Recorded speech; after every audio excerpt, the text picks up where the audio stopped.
The publishing industry has a hard time processing Black characters unless we're suffering. Nods and murmurs from the audience. We're expected to write about trauma, oppression, or slavery because those are easily marketable Black tropes. Publishers struggle to see us as having the same banal, funny, whimsical experiences that every human has. Hello guys, welcome to my channel. My name is Brittany, and today I want to talk to you about books by Black authors. But there's some caveats. Let me digress. So, over the past several months, a lot of the books that, how do I say this? How do I want to start? This video is kind of like a start of a challenge to a certain extent. It's the start of an exploration. Not really a challenge, but an exploration to seeing what is out there, what type of stories are out there, what type of books are out there by Black authors.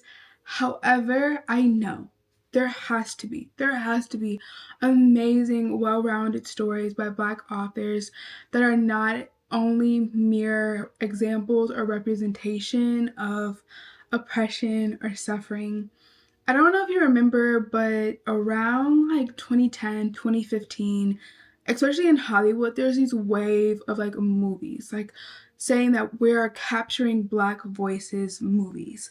And they were all stigmatized or around the same theme of suffering, of oppression, of systemic racism, that it always dealt with like white people being the antagonist. Is that the right word? Yeah, the antagonist to the story, and Black people or whoever's in the story somehow trying to overcome that, and that being the story. But there has to be stories in my mind that are away from that. Not because those stories don't hold factual or aren't true or don't have their place in the world, because they most definitely do. But for me, speaking for myself, my existence, the history of my ancestors are not subjugated and dependent on oppression or slavery or colorism or trauma. Like, that's not my history, that's not my story, that's not my lineage that I hold now or that I will hold in the future. And so I want to read books that overcompassing, like, have a more well-rounded viewpoint, not necessarily like telling Black stories, but just Black authors telling a story. And so today, I'm going to take you through about 10 books, maybe a few more, of books that I've researched that follow this theme and this exploration that I'm getting into. But first, let's go over the rules. So the rules to this exploration, I'm not going to call it a challenge because I'm like exploring, I'm finding new things. 1, nothing situated or about slavery or set up during slavery if the book has a strong, like, if that's the main gist of the book. Second rule, no colorism, right? I don't want any like direct racism. Also, no obtuse trauma that is specifically curated or caused based off of race. This is a lot of rules. Obviously, those aren't the main 4 rules. They are going to be very loose and subjective because I made them. My point is that not that any of those themes won't be woven into a book, because I don't think that it is possible to have a well-rounded, specifically talking about African American or Black or African character in general, and you're talking about if they're in a civilization or in a world where people don't look like them, where those things, those elements I just said would not hold true. But they just can't be the gist of the book. They can't be the focal point or the center of the book. Second thing I want to tell you is that these books I have to recommend, I cannot tell you if they specifically follow these rules. Based off of the synopsis and the research that I did on these books, they do follow the rules. However, they don't tell you everything in the synopsis, so when I read them, I'll find out. Mostly, all these books, not even most of these books are fiction. because I don't think that this would be possible with a nonfiction book. I'm not sure if that would be a tougher feat, but all these books are fiction. I am going to try to stay away from romances. There are a few, however, they will not be the best. For me personally, I really like literary fiction, and I'm like just now realizing that literary fiction is really, really good. And I know also these books, for me at least on my TikTok feed or in my life, I don't see them or I don't hear about them personally. Like some of them I have, for the most part, but some of them I have not. And so I'm really excited. I'm really, really excited about this. So let's get started with these books because I have 10 of them. Let's get started. Okay, so book number 1 is Come and Get It by Kelly Reid. This book is about Millie Cousins. She is an RA in college. She has this idea that she wants to graduate, get a house, and somehow, some way, one of her professors, she gets into this nefarious, I guess, I don't want to say relationship. I don't know if it's a relationship, but encounter or proposal that her professor comes to propose her with, and she agrees to it. She agrees to this proposal, and somehow along the lines within the story, she is jeopardized by some like unusual friends in her trying to achieve this accomplishment. And the essence that I kind of got from the book is that it's like a very like youthful book. It's kind of not necessarily a coming of age story, but it's talks about like being young and like not always making the best decisions. So that is book number 1. The second book is Dance by Nicole Cuffey. We are following Cece Cordell. She is in the New York City Ballet and she's very well in her career. She is Everybody sees her as an inspiration, her field, all those things. However, her personal life, her family life is not always the best. So we have a father who is absent, we have a mother who's problematic, and then we have a brother who kind of has disappeared from her to kind of handle his own issues. And so at a point in time in Cece's career, she is offered this kind of like once in a lifetime, well, I don't know if it's once in a lifetime, this is promotion to her career, but she's kind of struggling. She knows that this promotion is either going to challenge her career is going to be affected, or her sense of self of the life that she thought she was going to live is also going to be impacted. So she's kind of like in between these two things. The third book is Black Leopard, Red Wolf by Marlon James. Yes, by Marlon James. It is about this tracker. He is very known for like sniffing things out. This is a fantasy. I know, I don't read fantasy. This is a fantasy. And he is tracking or trying to track this lost boy. And typically he tracks and does his work solo, alone, but he kind of breaks this rule and he's working with a group of other people, other individuals to find this lost boy. But over time, he's finding like all of these people who he's working with are like very strange individual characters, and he's finding it kind of strange, and I guess 1 + 1 stops adding up to 2. And he's trying to figure out like who's telling the truth. Why are all of these people looking for this lost boy? What's going on? This is a trilogy, so it's like a 3-part series, and it's a fantasy. And so I was like, I haven't read a fantasy in so long. Let me try it out. So this is Black Leopard, Red Wolf by Marlon James, and that is the third book that I'm on the list. It's the third book on the list. The fourth book is Family Meals by Brian Washington. I'm not gonna lie, when I first saw this book, I was just like, I'm judging a book by a cover, and that looks like a good book. I'm not gonna lie, that looks like a good book. I don't know, it looks like very simple, but somehow sleek. Regardless, we are following the character Cam. Cam lives in LA and he is kind of grieving, and his life is spiraling apart because he has lost the love of his life, has been murdered. And he goes back home. So his home is in Houston, Texas, I believe. And he meets up with an old friend. So his old friend is TJ, and he's like kind of rekindling or trying to get back into a friendship with TJ. His family also owns a bakery, and there is, I get like, it doesn't really explain, but the essence feels as though, could be wrong, but it feels like Cam and TJ, their friendship has been broken apart by words said in the past, actions that have been done, and so they're trying to figure out if they can restore their friendship to save one another. We don't really know what TJ is going through, but we know that Cam is still spiraling from the loss of his loved one.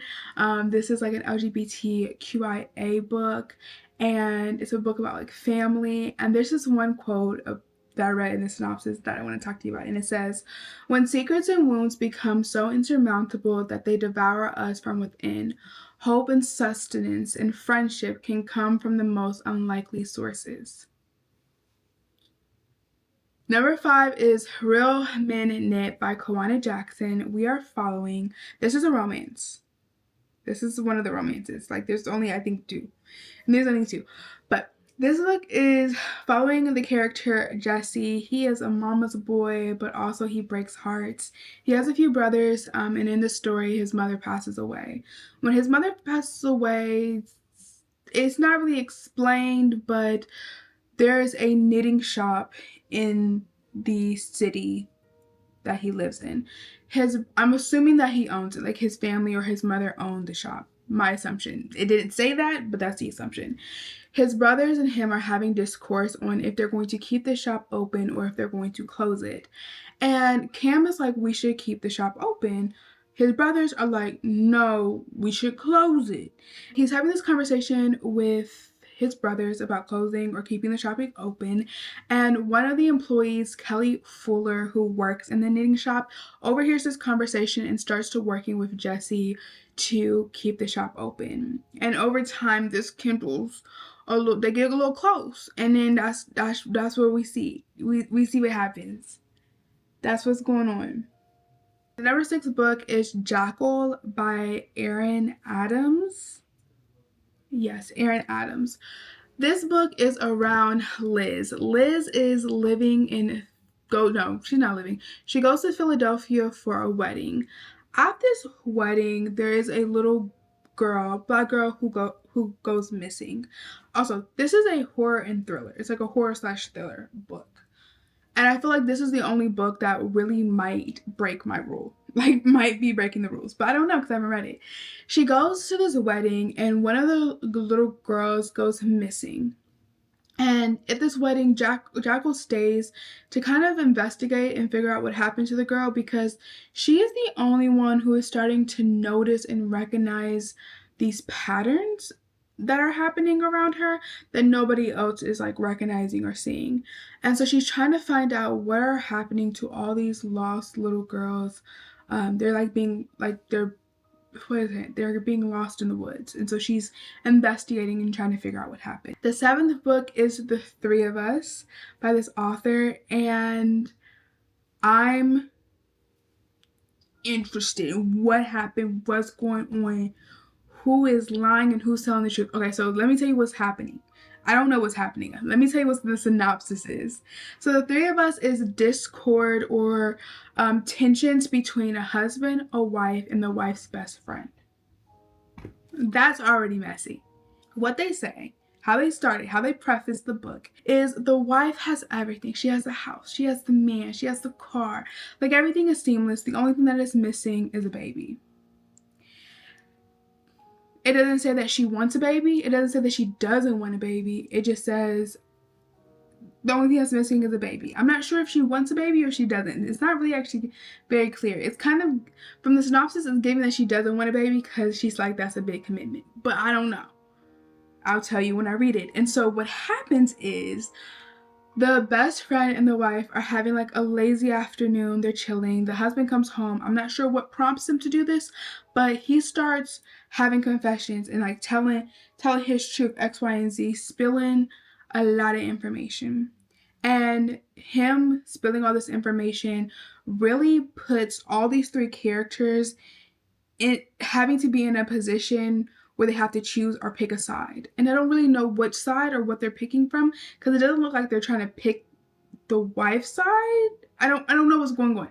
But a lot of discord happens, and so I think the book happens all in one day, which That sounds like fun. And so they're all having an argument and they're talking and there's issues and there's a series of confessions. It's told in 3 parts. We hear from the husband, the wife, and the best friend's point of view. I'm so excited. And everybody's so the one quote that stuck out was like, everybody's integrity is questioned. And I'm just like, yeah, I want to read that one. Book number 8 is The Secret Life of Church Ladies. This I cannot tell you when was the last time I read a short story series. We are following 9 different women and they are kind of telling their stories. I don't like this word, but I'm going to use this in this paradigm. I don't like the word, but in this paradigm between these very traditional double standard church values, like Christian church values, and who they actually want to be. And so they're kind of like stuck between the two, trying to figure out their life. And one of the quotes that stuck out to me was, with their secret longings, new love, forbidden affairs, these church ladies are as seductive as they want to be, as vulnerable as they need to be, as unfaithful and as unrepentant as they care to be, and as free as they deserve to be. It's 9 women, 4 different generations. Yes, I'm going to read it. I don't know if you need to know anything else. Book number 9. This one's kind of popular. I've definitely heard about it. It is Honey and Spice. This is another romance. See, there's not that many. This is another romance book with Kiki. Kiki, she is in college and she is trying to help the African Caribbean girls not fall under these guides of like situationships. And then one day, for some reason, she's kissing this boy named Malachi, and everybody in the college kind of sees them. This somehow, some way, spins them into having to follow this fake dating trope to save their reputations. I don't really know how those two connect, but I'm sure we'll find out. Kiki's very closed off for love, and she's just like, I ain't never giving my heart away. I ain't doing that. And so that's the story, and that's probably going to be the thing of why they can't be together, because Kiki's just like, no. No. The 10th book is Finding Me by Viola Davis. It's her memoir. This is like the only non-fiction book that I have in here, and it's just her story of her life. I'm super excited. There's not much I can say about it because it's just a story of her life. Like, there's not, like, what am I gonna say about it? Like, I don't know. However, there are 2 other books I want to talk about. There are 2 other books I want to talk about that I found out about, and the issue is these are like bonus. These are like bonus. They're 2 bonus books. However, they're not out yet. They're only for pre-sale, and they come out in June, and the books I'm about to talk to you about, I'm super stoked. I don't know if you can tell by my energy, but I'm super stoked for like every single one of these books, and these books have not come out yet, and I thought that they were already out, and I was like, okay, bet I can go buy them. Like, these are books feel like they need to be on this shelf right here. Okay. Calm. So the first book is Meet Me at the Crossroads by Megan Giddings. By Megan Giddings, yes. So in this world, I don't know if it's like this world and like what we know as reality or another world, but I'm assuming it's this reality. But 7 mysterious doors just appear. I don't know. 7 mysterious doors just appear, and they seemingly go to different worlds. At first, people are just like, oh, like we're going to like a utopia or like the best land ever, but it could also not be a utopia. They don't know if it's good or bad. And so we're following Ayana and Olivia. They are 2 best friends, and one of them goes missing. The other one is grappling with, 1, am I going to ever find solace after the loss of my friend? And then 2, trying to figure out the answers regarding the other ones, like one of them's missing. We don't know which other friend goes missing, or I didn't know. So it's a literary fiction. It comes out June 3rd. I gotta go get it when it comes out. The next one that I'll talk about, this one I feel as though it's gonna make me cry. But like, nobody cares, I guess. This one comes out June 24th and is The Tiny Things Are Heavier. The book is about a Nigerian woman who has left to go to grad school. She has left her family, and 2 weeks after she has started grad school, her brother attempts suicide. And she is grappling with, one, being in a new environment. Like, she left the country to go to grad school, so she is in a new environment. That is one struggle.